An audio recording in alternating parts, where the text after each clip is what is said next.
এবার চলুন সালাদ বিষয়টা নিয়ে কথা বলা যাক। আর এখানে সোর্সটা এমন একটা ধারণা সামনে আনছে যা আমাদের প্রচলিত নামাজের ধারণা থেকে বলতে গেলে অনেকটাই আলাদা। বেশ বৈপ্লবিক একটা ব্যাপার। দেখুন, আমরা সচরাচর সালাত বলতে কি বুঝি? একটা নির্দিষ্ট আনুষ্ঠানিক উপাসনা মানে নামাজ। কিন্তু সোর্সটা বলছে সালাত শব্দটার অর্থটাকেই নতুন করে দেখতে হবে।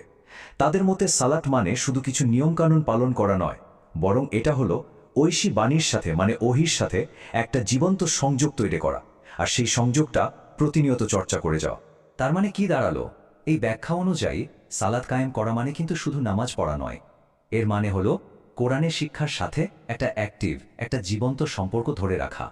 এটা কোনো এক মুহূর্তের কাজ না, এটা একটা চলমান প্রক্রিয়া। ব্যাপারটাকে আরও সহজে বোঝানোর জন্য সোর্সটা দারুণ একটা আধুনিক উদাহরণ দিয়েছে। ভাবুন তো, একটা ইলেকট্রিক বা টেলিফোন কানেকশনের কথা।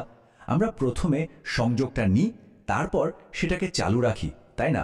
ঠিক তেমনি সালাত হলো আল্লাহর ওহির সাথে একটা কানেকশন তৈরি করা এবং সেই কানেকশনটা সবসময় মেনটেন করা। সোর্সটা এখানে প্রচলিত অনুবাদের একটা বড় সমালোচনা করছে। তারা বলছে, যখন আকিমুস সালাত এর সরাসরি অনুবাদ করে ফেলা হয় নামাজ প্রতিষ্ঠা করো, তখন কি হয়?